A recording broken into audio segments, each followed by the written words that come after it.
Okay, hi everyone. This is Miss Aguilar again. It's good to see you. Oh, hi Kevin. So I know we started just like right on time. So um, make sure we're going to be going over the 2018 FRQs today. So I'll have you guys pull that up in just a few moments. But just real quick, a little bit about myself. I'm Miss Aguilar, and I am a teacher in South LA, and I've been teaching for about 5 years, and I've been teaching AP Bio for 2 years now. So just another quick reminder, the expectations for this stream are just to basically ask questions and feel comfortable, um, asking whatever is related to our topic. Um, and that's about it. All right, so let's go ahead. I'm going to share my screen with you so we can go over some of the updates for the AP Bio test, and then we'll go ahead and get started on actually practicing FRQs. So let me share that with you real quick.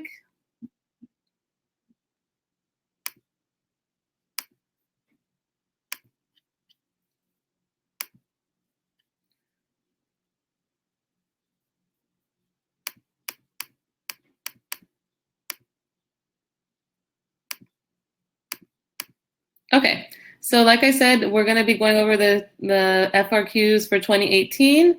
And this is just a stream calendar for all of the different subjects. Fiveable offers like a bunch of different resources for any AP students. So if you have other AP classes and you want to check it out, you can join any of these streams for free. Here are some of the things if you want to follow on any of the platforms. And like I said, what we're going to do in this stream today, we're going to talk about the current knowledge of the AP exam structure. We're going to talk about tips and strategies to solving FRQs. And we're going to practice key questions from 2018 FRQs. So let's continue. You can go ahead and pull up a copy of the FRQs by searching in Google 2018 FRQs for AP Bio. And you can also pull up the scoring guidelines if you want to, but keep in mind that you should try to practice the questions without just, having the scoring guidelines and just looking at them. So practice the question first, and then if you need to, you can refer to the scoring guidelines. So that's your choice. So if you want to do that, let me continue forward. So, if you want to go ahead and get started on the questions because you've already heard all these updates last week, go ahead and try completing question 6 on your own while I go over the details of the test. That's just if you want to kind of practice and you're tired of hearing the announcements. Okay, so the structure of the AP Bio exam is going to be open note, open book.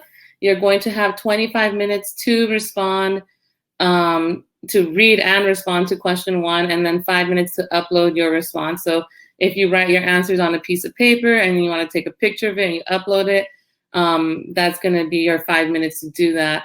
I think there are going to be other options for you, maybe if you want to submit like a Word document or something like that, but I haven't gotten those details just yet. But when I do, I'll pass them along to y'all. So after you do question 1, you are going to start question 2. You're going to have 15 minutes to respond to question 2 and an additional 5 minutes to upload your response. So once question 1 is done, you cannot go back. So make sure that you do your best on question 1 before you submit. The way that it works is because there's only 2 questions, I guess they decided to weigh question 1 with more weight because you have more time to answer it, I'm assuming. And so that's going to be 65% of the grade and then, or the score. And question 2 is 35%.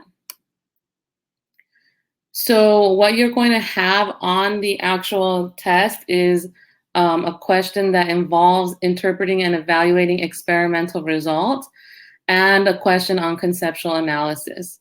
Okay, so it's outlined here on what you would need to do for that. We are going to be practicing definitely the expectations for evaluating experimental results today. So we are going to be looking at an experiment and basically trying to describe the different components of that experiment and analyze the data that they give us. And question 2, it's more of a like cause and effect. Basically, if there's some type of disruption to your system or to any living organism, what is the result? And so that one, I'm assuming, is going to be based on like if some kind of pathway goes wrong, what would be the result?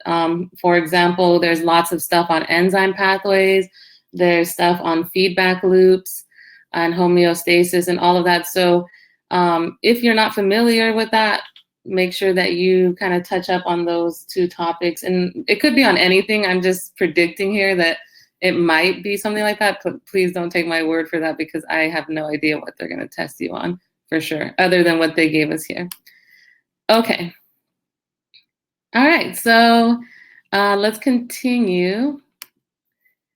All right, so FRQ tips. So these are from the AP College Board. Not all of them apply to you guys this year, so I try to include the most important ones that apply.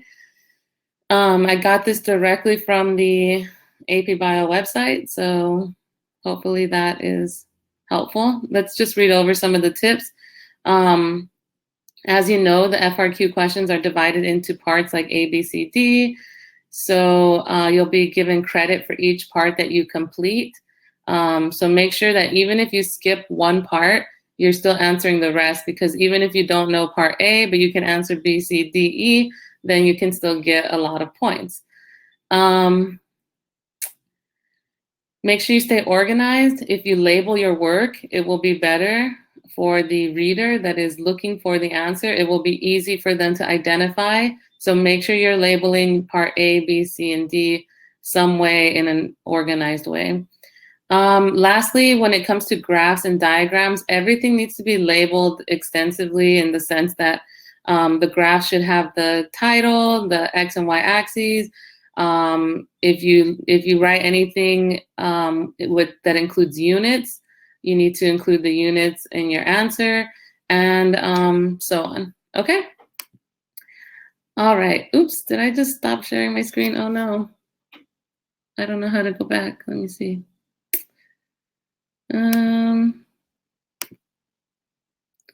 Okay, well, I don't really know how to go back to the screen.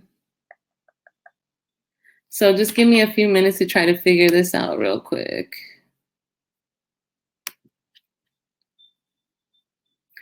Okay, well, I don't know if that's going to come back, but that's okay. So if you have the FRQs pulled up, we can go ahead and get started on that. So go ahead and pull up a copy of the 2018 FRQs for AP Bio and follow along. You can write your answers on a separate sheet of paper. As we said before, please feel free to ask any questions related to the topic, even if you think it's too simple or too easy. I would love to help you have clarification, and there's no reason to be shy or embarrassed. It's a judgment-free zone. Today, we're going to be covering only one long FRQ and two shorter ones, so stick with me, okay? All right, so the first question, let me see, what is this? Give me a thumbs up if you have pulled up the 2018 free response questions for AP Bio, so I can know that we're all on the same page. All right, thank you, Sierra. All right, looking good, guys. All right.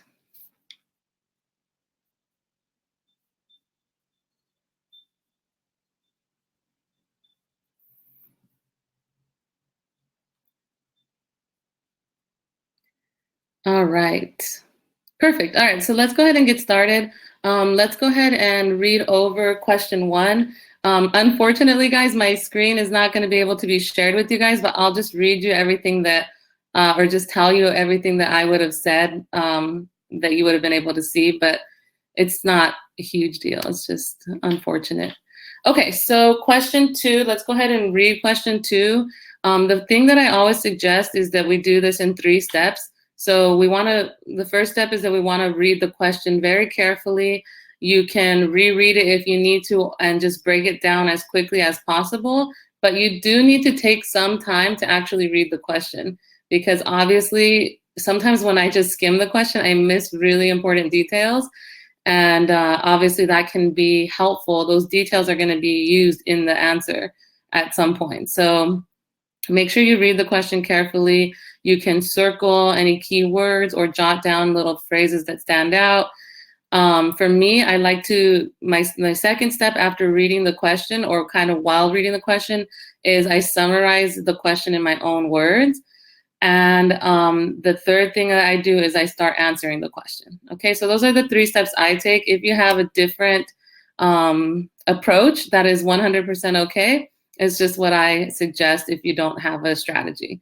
Okay, so let's read. Oh, actually, we're not starting with question 1. I'm sorry. We're going to go ahead to question 2. So scroll down to question 2. Question 1 is completely unrelated to the test because it's on natural selection and phylogenetic trees, so we don't need that.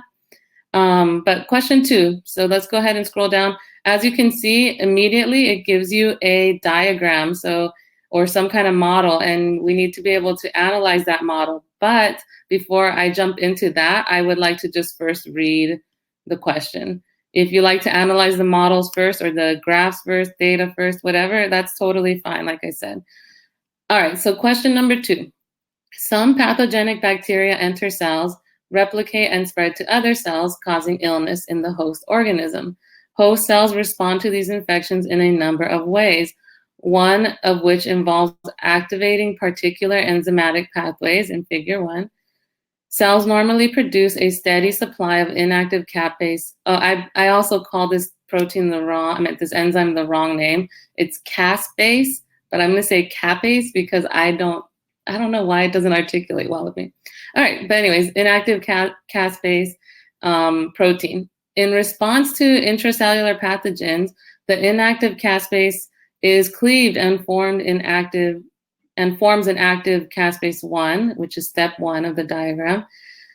Active caspase 1 can cleave 2 other proteins. We'll come back to that. When caspase 1 cleaves an inactive interleukin in step 2, the active portion of interleukin is released from the cell. An interleukin is a signaling molecule that can activate an immune response. When caspase 1 cleaves gastermin, another difficult word, gastermin, the N-terminal portions of several gastermin proteins associate in the cell membrane to form large nonspecific pores. Okay, that was a lot. So what I like to do is summarize what the question is asking, okay? So what I would like to say about this question is bacteria enter a cell and they can cause illness, okay? When the bacteria enters the cell, it's called a host cell, right? So the cell that is infected with the bacteria is called a host cell. What I also want to summarize is, in order to get rid of this bacterial infection, the cell has to respond to the bacteria being inside of it, okay? So one way that the cell responds is through this enzyme pathway. All right, so then it tells us, also summarizing, step 1, this enzyme capase is activated, and capase also cleaves gastermin, which makes a pore in the cell membrane. And the other thing is step 2, capase also activates interleukin, which alerts the other cells of infection, okay? So those are the main points that it's trying to get across to us. Are there any questions about that so far? We're gonna take it pretty slow for this one. This is actually gonna take up most of our time today. And then we're going to do 2 short FRQs, which are not as bad. Okay? All right, so let's continue. So, and then we're going to go on to the second paragraph. Researchers created the model in figure 1 using data from cell fractionation studies. In the experiments, various parts of the cell were separated into fractions by mechanical and chemical methods. Specific proteins known to be located in different parts of the cell were used as markers to determine the location of other proteins. The table below shows the presence of known proteins in specific cellular fractions. Okay, so I didn't know that they could do this before I read this question, but I looked it up because I thought it was kind of interesting. Cell fractionation is basically breaking up a cell and just looking at each organelle individually, or the components of the cell individually. So they do that through a bunch of experimental methods, but we just need to know that cell fractionation is basically separating the cell's organelles or parts. Okay? All right, now we're going to get to step 3, which is answering the question. So let's go ahead. Oh, there's also a chart on all the cell fractions, but we're going to just skip over that for now and go to the questions. All right, question A. Describe the effect of inhibiting step 3 on the formation of pores and on the release of interleukin from the cell. So we need to go and we need to analyze the diagram now. Okay, so we're going to look at what happens in step 3. All right, so let's start with just reading the model. It says figure 1, cellular response to infection by pathogenic bacteria. So we have inactive caspase. When there's a bacterial infection, we see that activates the inactive form to become active, okay? So now we have active caspase, and then that caspase goes to 2 different parts. One part of the caspase goes and activates interleukin, and the other part of caspase basically activates gastromin, okay? But we're just asking what happens if step 3 cannot happen. So as you can see, this gastromin is going to actually form a pore in the cell membrane. If there's no gastromin that's activated, then there can be no pores formed, okay? Does that make sense so far? Okay, cool. Thank you, guys. All right, so let's go on. So that would be our answer for part A, is that if there's no active gastromin, there's no pore formation in the cell membrane. Now, the thing that I realized that I made a mistake on when I was practicing these questions for myself, it says, and you need to also comment on something else, which is the release of interleukin from the cell. Now, even though it's happening in step 3, it says that there was some kind of inhibition, which means step 3 was not able to happen. Is step 2 affected by that in this pathway? No. Yeah, this pathway is not affected for step 2, so everything's going to continue as normal. So for that part, you basically just say step 3 is inhibited, which means no pore forms, but step 2 is still going to be able to continue. So the release of interleukin is not interrupted. All right, so interleukin is not affected, or interleukin release continues is something that they were looking for. All right, let's move on to the next part, part B. Make a claim about how cleaving, if you don't know, cleaving means to cut, okay? How cleaving inactive caspase 1 results in activation of caspase 2. All right, a student claims that pre-infection of production of inactive precursors shortens the response time of a cell to a bacterial infection. Provide one reason to support the student's claim. All right, so we need to make a claim on how cleaving inactive caspase 1 results in the activation. So this one we cannot really get from the diagram. You just kind of have to know that when you change, when you basically take a part of the protein away, it can activate it in certain ways. It can basically change the shape of the protein. It can maybe result in an inhibitor being released from it. So it can kind of do a lot of different things. It can remove an inhibitor. It can change the shape of the protein. It can change the function of the protein. So that's something you had to kind of know about proteins, is just when it's cleaved, something's going to change about that protein, and that might change the structure or function. All right, let's continue. Now we need to provide one reasoning to support the student's claim that pre-infection production shortens the response time. So what this is saying is basically that by having these enzymes kind of almost ready to go, that is shortening the time for them to respond to this infection, this bacteria that has entered the cell. And so we can see that that's true because obviously the protein and the enzyme is already made, right? So if it's already made and all that needs to be done is that it's cut, then we know that we can reduce the time it takes to actually make the protein. All right, so let's actually see what we can say here.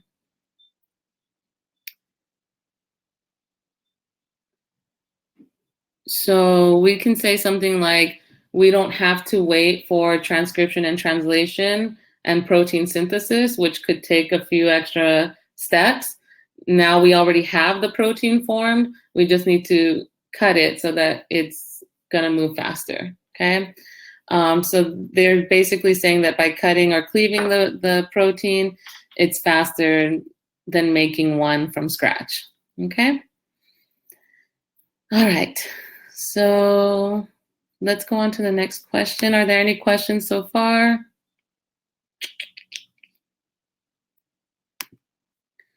All right, part C. A student claims that the NF, I don't know what that is, I'm going to just say KB protein is located in the cytoplasm until the protein is needed for transcription. Justify the student's claim with evidence. Identify 2 fractions where N-terminal gastroderm would be found in the cells infected with pathogenic bacteria. Okay, so let's go to the chart now of the cell fractions. And let's talk about this chart before we answer the question now. So as you can see on the left, there's the whole cell sample, which means that that was like the entire cell that they took, that they broke apart. When they looked at it, they basically saw that there were proteins that were present for the Krebs cycle. There were DNA polymerase proteins. There were glycolytic proteins. There was a sodium-potassium pump. And then there was this immune response, which is the NFKB protein. All right. Now, if you look, fraction 1, 2, 3, and 4, that means that they were basically broken up into their individual parts. So what you can basically say is like, okay, the Krebs cycle happens where? So we have to identify where is the Krebs cycle happening. Does anyone remember? All right, perfect. It's happening in the mitochondria, okay? And if we go to the next thing, DNA polymerase, where is that going to be found?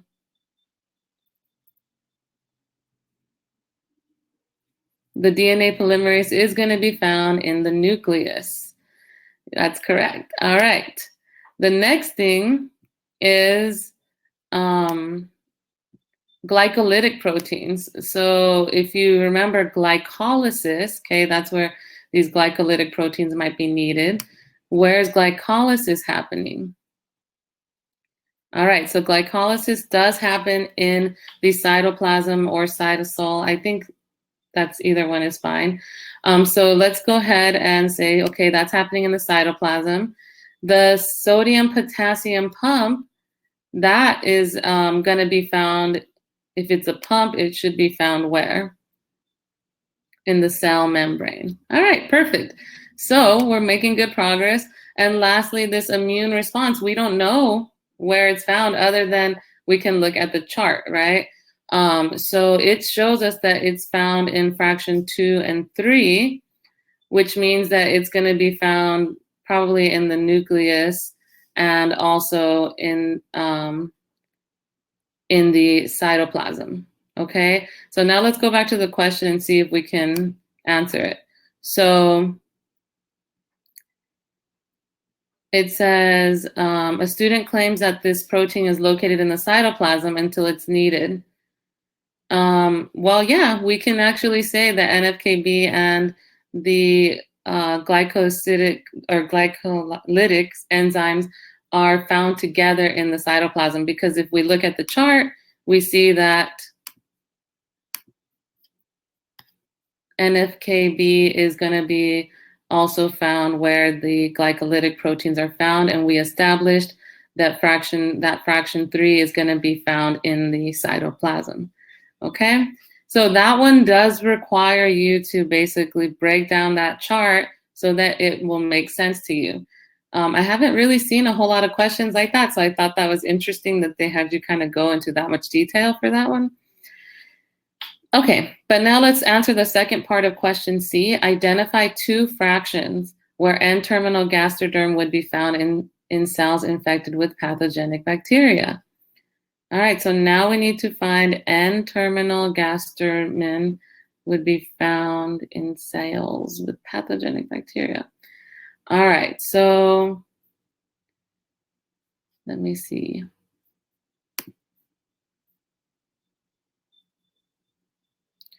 All right, so now this is where you have to make the connection that the gastroderm was the thing that was basically in charge of those pore formations in the cell membrane. So if we think about, okay, where is this going to be found? We have to look at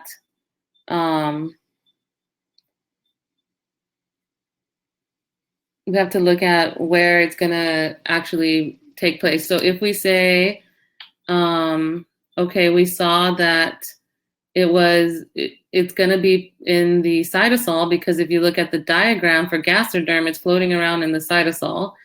And you can say that it's also going to be a pump, like it's similar to the sodium-potassium pump in that it's going to be in the cell membrane. So we would most likely see that gastroderm is found in fraction 3 and 4. All right, how are we looking, guys? How are we doing? All right, let's continue.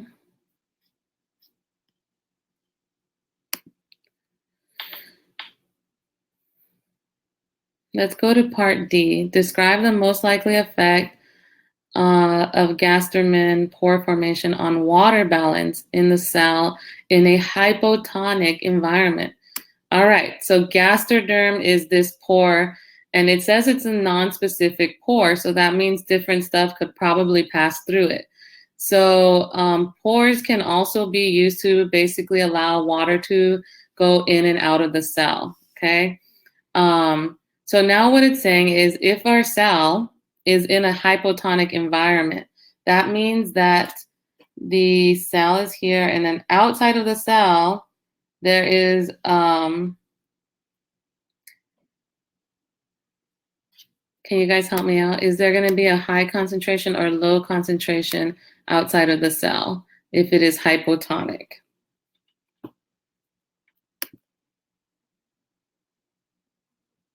Sorry, I didn't say solutes. Okay, so are there less solutes outside or more solutes outside?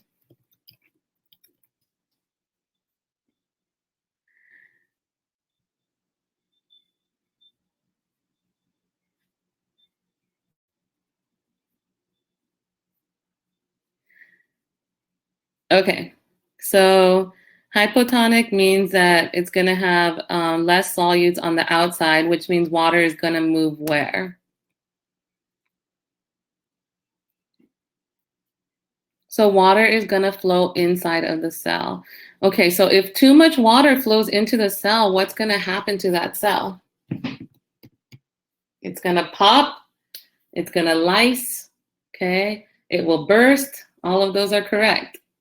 All right, so Okay, so let's go back to the question. Sorry, I got distracted with that whole thing. All right, so now what is the most likely effect on the cell? Is basically that water will move into the cell. And if you're explaining that, that's the description. If you explain that further, oh wait, no, that's it. That's all you have to say is water moves into the cell, and you can also add that it bursts if you want to, but it didn't actually require that. So now let's go to part E. Explain how Gasterman pore formation and interleukin release contribute to an organism's defense against bacteria. So what is the purpose of killing that cell or making it pop in a way?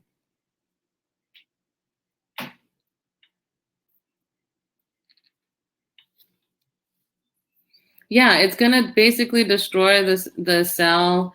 It's going to destroy the cell, but it destroys the bacteria along with the cell. It prevents the spread of infection. Okay, so what else? Oh, and then the interleukin is going to do what? Maybe you guys don't know about interleukin because we didn't even study at all about the immune system. But as you can see, it leaves the cell, and they told us in the description that interleukin is a signaling molecule that activates an immune response. So basically, it's going to signal other cells that bacteria is around, and it can catch that bacteria or it can start an immune response. All right. We did it, guys. We went through the first question. Yay, that was the hardest one because it's very lengthy. So, and the crazy part is this is all about an immune response, but literally you don't need to know, like, you need to have very little like knowledge of the immune system for this. It's mainly just analyzing. It's analyzing the model. It's basically breaking down, looking at cause and effect, like what's going to happen if there's a pore, water's going to enter, it's going to break the cell. That's also cause and effect too. And so we're looking at a lot of data, and you guys did a really good job analyzing all of that. All right, so let's move on to the last thing. Okay, so we're moving on to the next question. We're going to do questions 3 and 4. So let's go ahead and move on to question 3 for now, and I'll go ahead and read it to y'all. All right, seagrasses are aquatic plants that reproduce sexually. Male seagrass flowers produce sticky pollen that is carried by circulating water to female flowers, resulting in fertilization. A researcher claims that mobile aquatic invertebrates can also transfer pollen from male to females in the absence of circulating water. To investigate this claim, the researcher set up aquariums to model the possible interactions between invertebrates and seagrasses. All right. So my first step is always to read the question. My second step is to break it down and summarize it, right? So my summary would be something like this. Male flowers pollinate female flowers by circulating water. So the water is basically carrying this pollen to the females. Then a researcher wants to test out if an invertebrate can carry pollen from a female flower to a female flower if there is no water circulating. So you know how bees basically go around from flower to flower and pollinate, right? They're saying, well, maybe this invertebrate, this little organism in the water, can actually get some of that pollen on its back maybe or whatever, and then when it's walking over, it passes by this other aquatic flower, and that's how it transfers the pollen. Okay, so they're basically saying that these water organisms are similar to bees in that sense, and they want to test out if this is happening. All right, so then our step 3 is to start answering the questions and making sure we're staying organized. So part A is to draw a picture. Let's look at it specifically. What is it asking? Okay. So let's see. Use the symbols below and the template aquariums to demonstrate the experimental design for testing the researcher's claim that the mobile aquatic invertebrates can pollinate seagrass in the absence of circulating water. Draw the appropriate symbols in the negative control aquarium and experimental aquarium. Do not use any symbols more than once. All right, so what you guys have to do is you have to draw the male flower as a square. You would draw the female flower as a circle. You can draw them separate from each other. And then you can draw a little invertebrate in the middle because it's going to represent that it's basically going from the male to the female flower.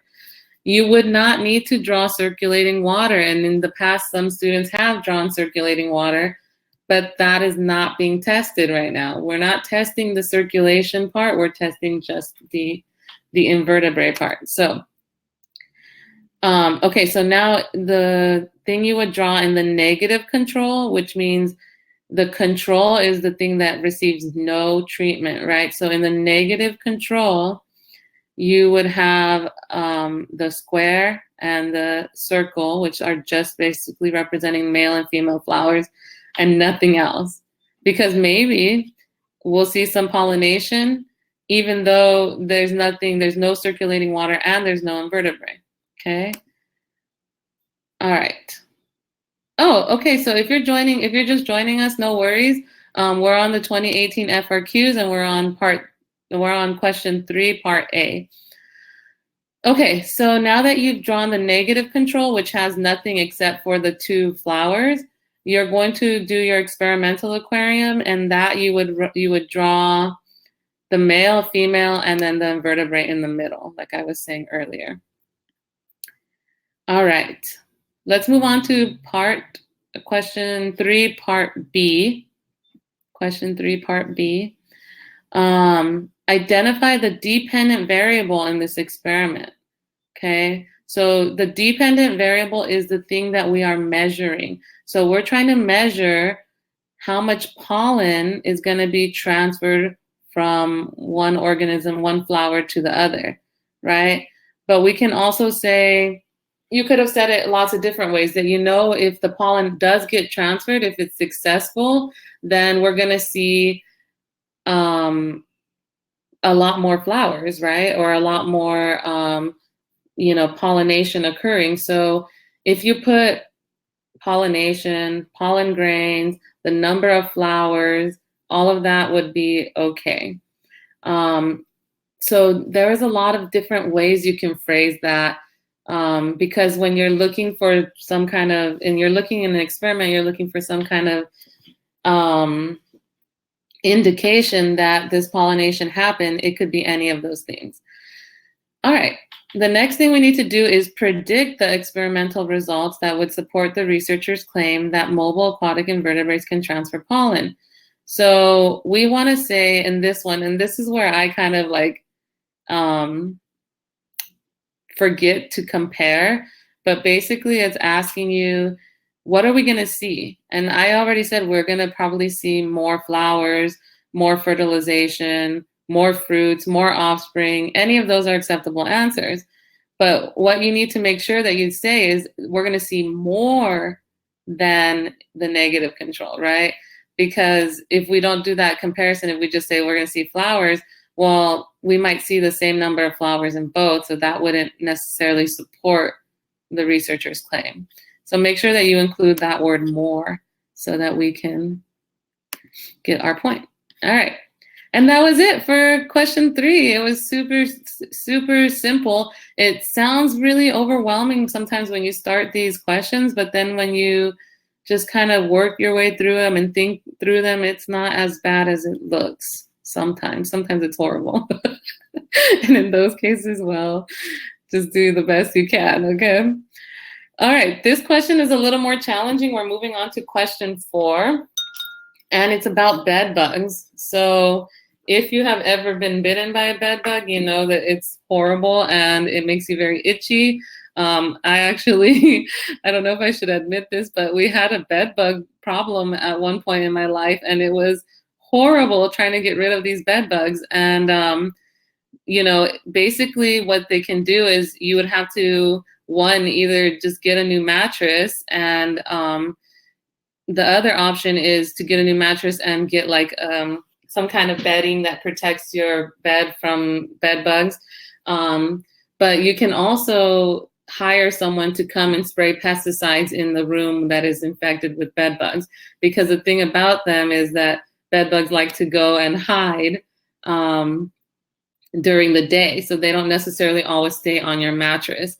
The other thing is, like, it's kind of crazy. I don't know if you guys have heard this. This is just some background information on bed bugs. I know you're all dying to know this, but sometimes if you go visit, like say you go on vacation, you go to a hotel room, if the hotel has bed bugs, then it can actually, like, the bed bugs can jump onto your luggage and stay with you. And then when you go home, say you unpack your luggage and you packed it all on the bed, you actually could be potentially carrying bed bugs with you. So just a fun fact, when you travel, don't put your suitcase on the bed unless you want to take bed bugs home as a souvenir.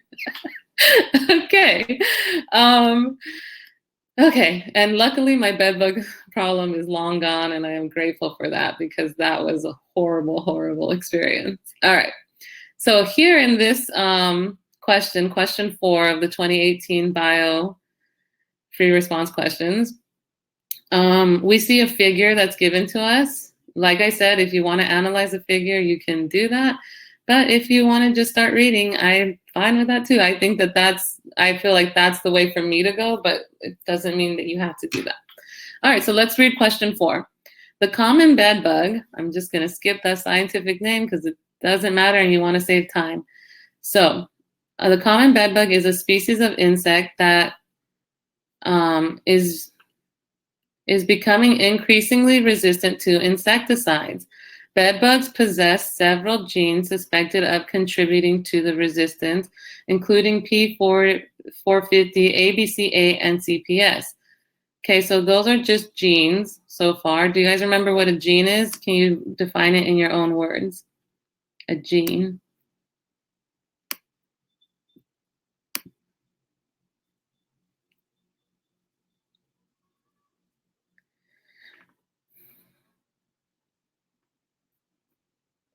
Okay, I'm seeing a heritable factor codes genetic information. That's true.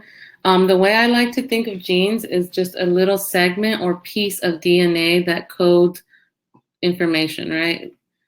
It's part of the genetic code. All right. But for example, this isn't always the case, so just hear me out. But, one gene can code for one protein, right? Also, there's a lot of different alternative splicing that can happen. So one gene can actually code for multiple forms of a protein.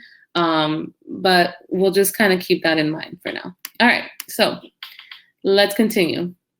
To investigate the role of these genes in insecticide resistance, researchers deleted one or more of these genes in different strains of bed bugs, as indicated in Figure 1, and treated the strains with the insecticide beta, I'm going to call this beta C, because it's beta cyfluthrin, but some of these words in bio are like, they're difficult, and as a student, I would definitely say, when you're reading this, you can just make up like your own little abbreviation. So I'm going to call this beta C just for the sake of my reading time and my brain power, okay?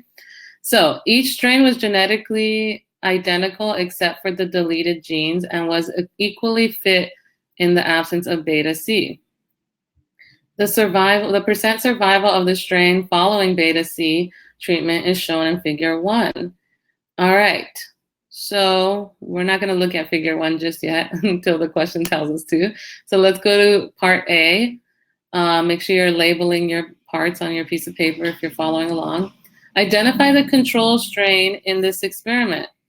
Use the means and confidence intervals in Figure 1 to justify the claim that ABCA is effective in providing resistance to beta C. All right, so we did not summarize, so we need to kind of summarize this question before we start answering. So basically what the question was asking is, or telling us, is that bed bugs can be resistant to pesticides. Okay, pesticides are chemicals that kill insects or pests, okay? Some bed bugs have genes that help them survive, which means that they are resistant to death. They're resistant to the pesticide killing them, I should say. All right, and then researchers deleted genes. So if they say deleted genes, it means that they took out parts of the DNA so that those bed bugs don't have any enzymes to help with, or enzymes or proteins that help with getting rid of the toxic chemicals.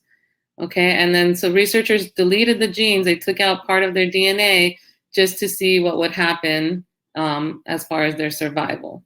All right, so now we can answer question A. Identify the control. So if you guys look at the chart, figure 1, now I'm going to read it because I have to find the control here. Percent survival of 5 strains of bed bugs with beta C. That's the pesticide. A plus indicates the gene is present. A minus indicates the gene is deleted. Error bars represent 95% confidence interval. Okay, so now we look at the strains at the top. Strain 1 has all 3 genes, okay? So if we're gonna use anything as a control, which one do you think would be the best fit? Which one do you think the control is? Remember, the control is something that is receiving the normal treatment, right? So the normal thing is that these bed bugs have all 3 genes, right? So strain 1 is the correct answer. Strain 1 has all 3 genes present. That's going to be our test, our control. They're like our test subject. Okay. Now we're going to move on to the next thing. Use the means and confidence intervals in figure 1 to justify the claim that ABCA is effective at providing resistance to beta C. All right, so now we have to look at ABC8. So I'm going to go to strain ABC8. And I see that in 2 strains, in strain 3 and strain 5, it doesn't have the ABC8 gene. So now we have to kind of compare that data and say, okay, in those 2 bars in the bar graph, how much of the percentage survived? So you can kind of look at them and you can see, well, you compare to the control, the error bars are much lower, right? So we can say, and also the data shows that less survived. So when the error bars do not overlap, then we can say there's a significant difference. Okay, there's a significant difference in the thing that we tested compared to the control. All right, so now let's look and see. We identified that the control is strain 1. Then we said the error bars from the strain 1, which is a control, do not overlap with the error bars of strain 3, in which ABC was deleted, okay? So that would be our answer. We could say strain 3 shows a statistically significant difference from strain 1. All right, so are you guys okay so far? Does that make sense? Do we have questions? All right.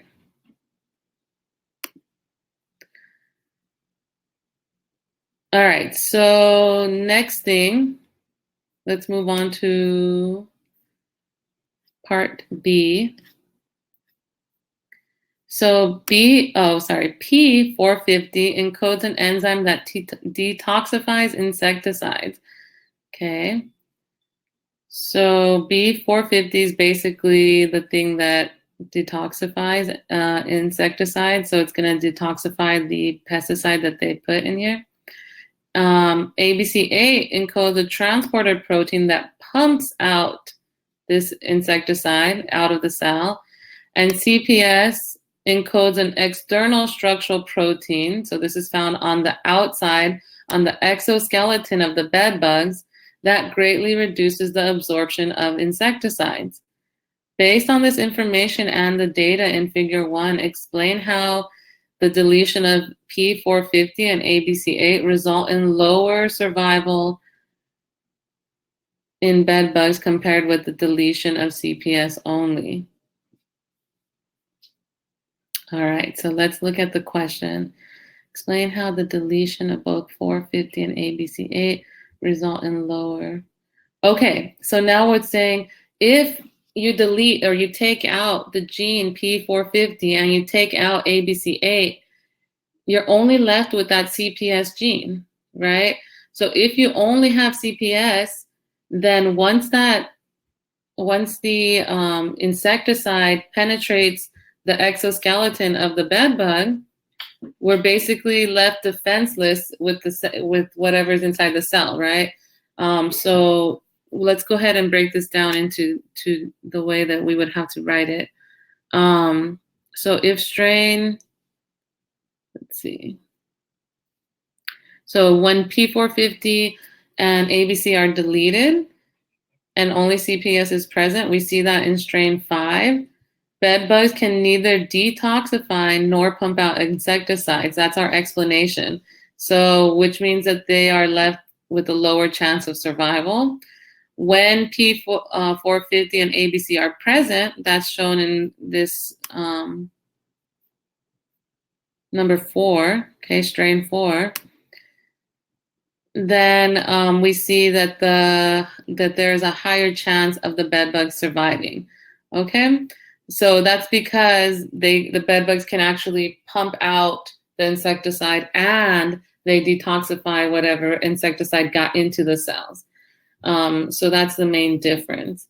When only CPS was present, CPS will only protect the exterior of this bed bug. It doesn't, once the insecticide gets into the cells, which eventually it can penetrate, then it's going to die because it most likely will die because it's not enough to process. Like it's not enough to process the insecticide. All right, so that is it for basically what I was going to cover with you guys. Are there any questions related to any of the FRQs we did? We only covered 2, 3, and 4, which I feel is a huge accomplishment because number 2 is pretty dense. Are there any questions, comments, concerns? Okay, so we can actually go over one more. If you would like to go over one more, give me a thumbs up. If you are tired and ready for my closed speech, give me a thumbs down.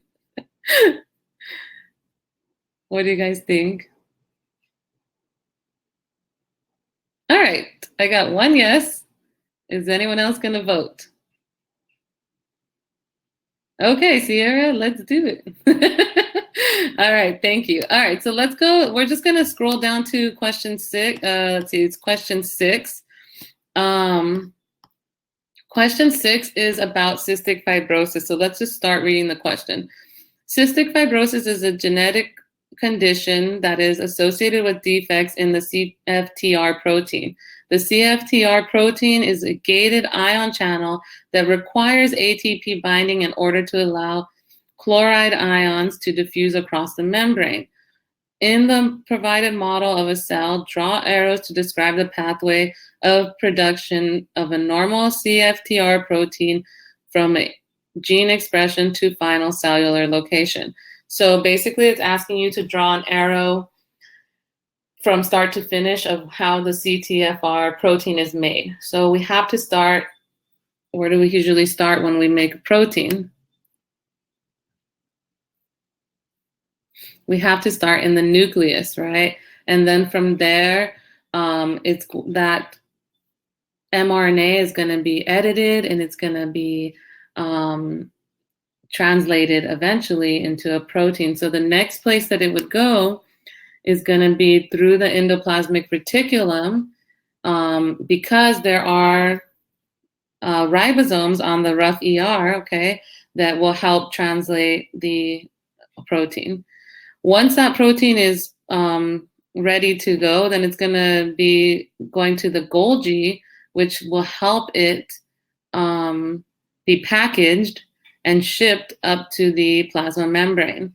So you can draw several arrows. You can draw the nucleus to the endoplasmic to the Golgi to the plasma membrane, or you can draw one straight arrow that crosses through each of those organelles.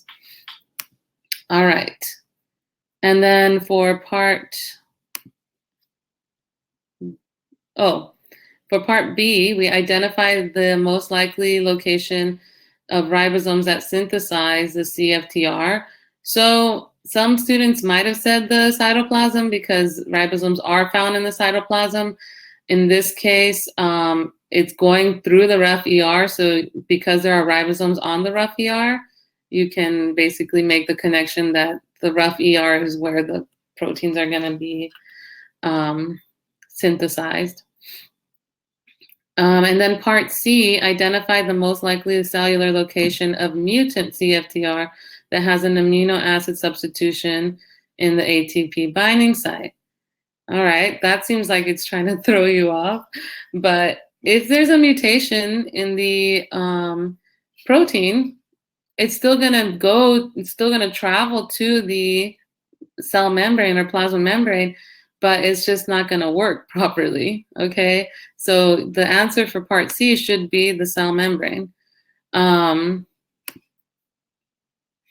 All right.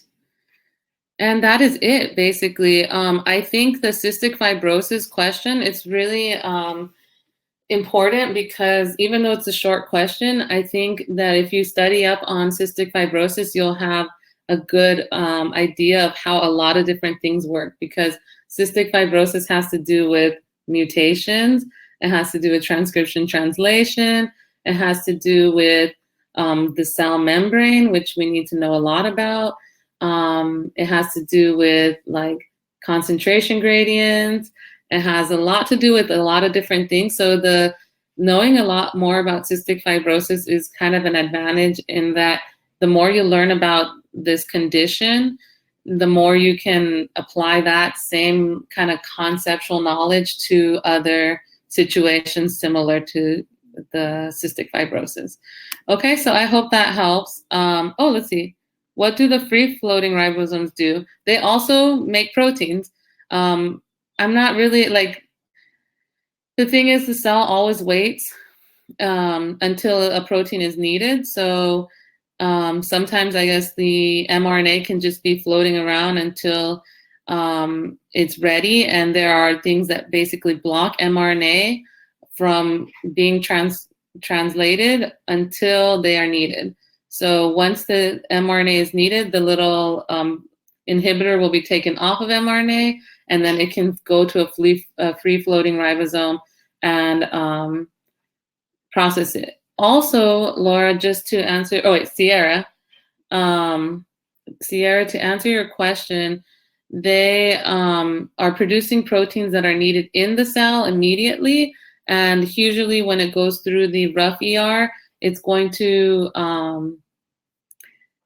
be something that's packaged that's going outside of the cell or maybe to the cell membrane. Okay. All right, guys. Thank you so much again for joining me today. I'll be here next week for two sessions of live streaming. So the first will be at 1 p.m. Pacific time. The other one's going to be at 5 p.m. Pacific time. We're going to go over the 2019 FRQs next week. We're going to do, thanks guys, I appreciate you all so much. We're going to do an open Q&A question and answer next week as well for the later session. So after the FRQ session, we'll have a question and answer to get your final questions asked for the AP test. Lastly, just thank you again so much for your hard work. You guys are awesome. Keep up the good work. Like I said, the more you practice FRQs, you're going to just be able to know the strategy. Your brain's going to be kind of programmed to go through the steps, and hopefully you'll be able to accept the challenging questions that come your way. And just know, answer the best you can, do the best you can. You never know, if you just put an answer on paper, that it might be the one you needed to get that point. So just keep trying, do your best. Thank you for your hard work and participation today, and I'll see you guys next time. Bye.